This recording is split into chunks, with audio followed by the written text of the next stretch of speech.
Привет, друзья! Сегодня я одет в черное и белое. И это все потому, что поговорим мы о деньгах. А деньги — это такая вещь. Вообще-то они очень полезная и милая, и приятная, и все их любят, поэтому они такие белые. С другой стороны, если их нет, то жизнь начинает видеться в черном цвете. Вот как раз об этом, как будет обстоять дело с деньгами в прекрасной, маленькой, уютной и красивой Эстонии, мы поговорим с нашим гостем. Его зовут Петер Коппель, и он аналитик старинного шведского со 160-летней историей СЭБ банка. Тере. Тере Петер, я вас буду спрашивать по-русски, а отвечать можно и на английском языке тоже. По известным статистическим данным, за 17 лет с 2000 года цены в Эстонии выросли на 70%, что, конечно, очень много. По идее, можно было бы говорить об инфляции, о том, что уровень жизни падает и так далее. Однако, вместе с тем, известно, что и зарплаты в Эстонии в это время тоже выросли, причем на сумму, по-моему, только немного меньшую, чем 70%, но тоже много, 60 с чем-то процентов. И вот мне интересно, это такая политика, то есть как бы увеличивать покупательную способность населения вместе с тем, чтобы росли цены, или, может быть, лучше другая политика, когда цены вообще не растут, народу спокойнее, но при этом и зарплаты тоже не растут. Вот как так происходит в Эстонии? Well, I would say that this is... it is not that much of a policy issue. It is an environment issue and the position where Estonia is. Because, first of all, if you look at the increases in prices, it is an effect of convergence. We are using euro. We are in a euro area. This means that prices converge with euro area. And of course, price levels are definitely higher in countries which have enjoyed their independence and free market or almost free market economies for a longer period of time.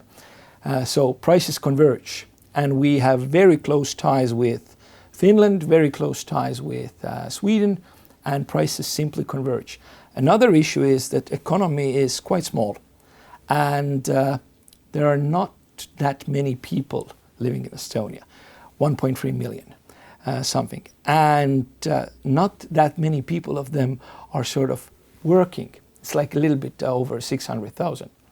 This means that every time the economy is in a good position, there is rather heavy pressure for salaries to increase, purely because of lack of workers, lack of labor force. Yes.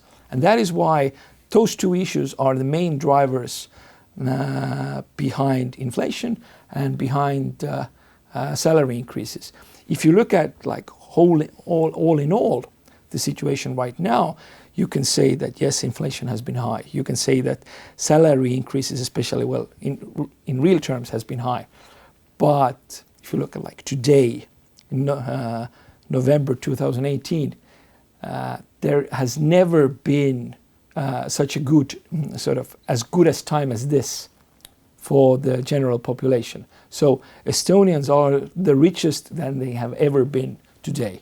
Well, good for Estonia and Estonians.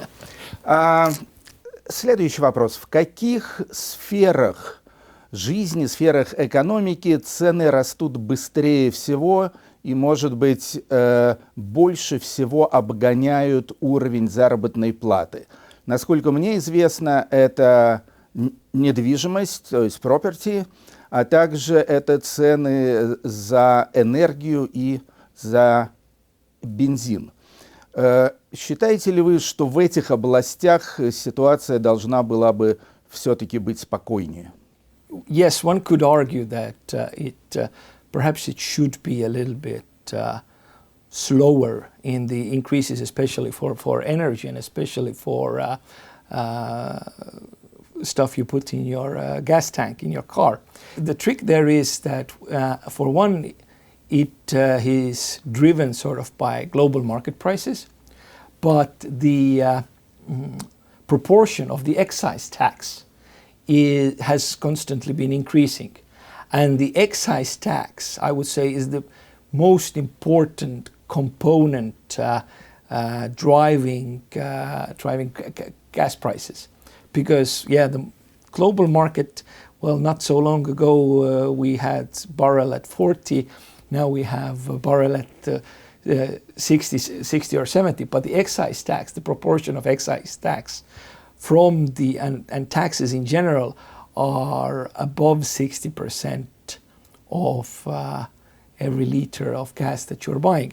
And this actually is more or less okay when the economy is growing. People can more or less take that. But if the cycle should turn, it's going to be a little bit difficult. And another issue, of course, is that when you look at businesses, which are very much dependent on gas and diesel prices, like transportation, they are buying their gas and diesel from Latvia because there the taxes are lower. Вот эти акцизы, да? Это ведь уже не чисто экономическое решение, это во многом решение политическое. Это решение, которое предпринимает правительство, а не рынок. Вы считаете, что правительство было право, когда установило такие высокие акцизные налоги? It's difficult to say where they're right or where they're wrong. It's just the simplest way to gather taxes because you have to drive. You might drive a little bit less, but you have to drive. If you tax like anything else a little bit, then you might have other interesting sort of deformities appearing in the market. But you have to drive, and it has been so easy to raise the excise tax on gas and diesel. And as the economy has been more or less growing, it hasn't sort of become a problem for general population, just for those who are dependent business-wise. По статистике получается, что в результате повышения акцизного налога на бензин и дизельное топливо люди в Эстонии стали ездить гораздо меньше, особенно почему-то на дизельных автомобилях. Но, с другой стороны, экологи могут сказать, слава богу, воздух стал чище. По-моему, примерно такие же соображения были, когда вводились в Эстонии не так давно высокие акцизы на алкоголь. С одной стороны, будем собирать больше налогов, с другой стороны, люди станут пить меньше. Ну, на мой взгляд, это была неправильная политика, потому что, во-первых, как показал опыт, люди не стали пить меньше. Напротив, теперь они закупают алкоголь, скажем, в соседней Латвии в огромных количествах, создают у себя дома большущие запасы вина, водки, а особенно пива.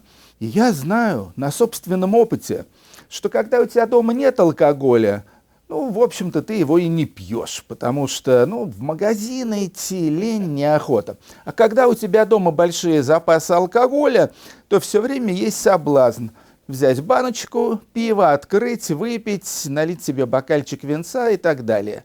И получается, что люди стали пить больше. Конечно, государство при этом собирает несколько больше налогов, но опять же алкоголя стало продаваться гораздо меньше. И в результате, опять же, как говорят статистические данные, государство не досчитывается уже суммы порядка 100 миллионов евро в год на продаже алкоголя. Это же, не сказать, что катастрофа, но, по-моему, это плохо для экономики. I would say that the main issue when they made that decision to increase taxes on alcohol is that they were not thinking too clearly in that sense that you have to decide, do you want to have additional funds in your budget or do you want people to drink less? So these are actually the options that you have. And they thought that they can do both. And that was unfortunately wrong because things just sort of, you cannot have both things. Another issue was that if you look at what has been going on between Helsinki and Tallinn, for more than 25 years. The vodka ferries. Exactly. It shows that if there is a substantial price difference, people move, people travel. And to claim that this won't go on, or this won't happen between Estonia and Latvia, where there is a substantial price difference, especially for beer, as you mentioned, this claim was definitely wrong. The trouble there is that for the politicians who took that decision to increase taxation, who were not able to decide between budget income and people drinking less, who did not take into account very simple economic equation that if you increase tax to a certain level, the tax income actually decreases. They currently seem to be unable to say that, well, we were wrong and maybe we should turn it around. They currently seem completely unable to do that. If you ask them, they won't admit that they were wrong. In my view, Estonians definitely drink too much, but definitely. And if you look at sort of like global research studies, they say that taxes are basically the best way to sort of try to regulate the amount of people drinking. But trouble there is that if you have significantly lower prices close by, people just will go there. It is, once again, sort of a like convergence in that sense. Таким образом, эта эстонская реформа очень помогла экономике Латвии. И, наверное, это единственный плюс. Но вы меня, конечно, расстроили тем, что власти в Эстонии так не критично относятся к своим ошибкам. Это мне напоминает то, что происходит в России, где тоже делается огромное количество страшных ошибок, но никогда Путин или прочие эти ребята, они никогда не скажут, что они что-то сделали неправильно. Весь мир виноват, только не они. Жаль, что в Эстонии тоже есть такой подход, но, может быть, они все-таки повернут обратно. Уже выборы приближаются. Я думаю, это было бы очень популярный популистский жест, в конце концов. The opposition is banging that drum a little bit. They are doing that already. So it is part of the campaign. А кто выступает за отмену этого акциза? Партия реформ? Партия реформ и ЭКРЕ тоже. Что оппозиция. Понятно. Это логично, конечно. Да. Но это политика. Это уже чистая политика.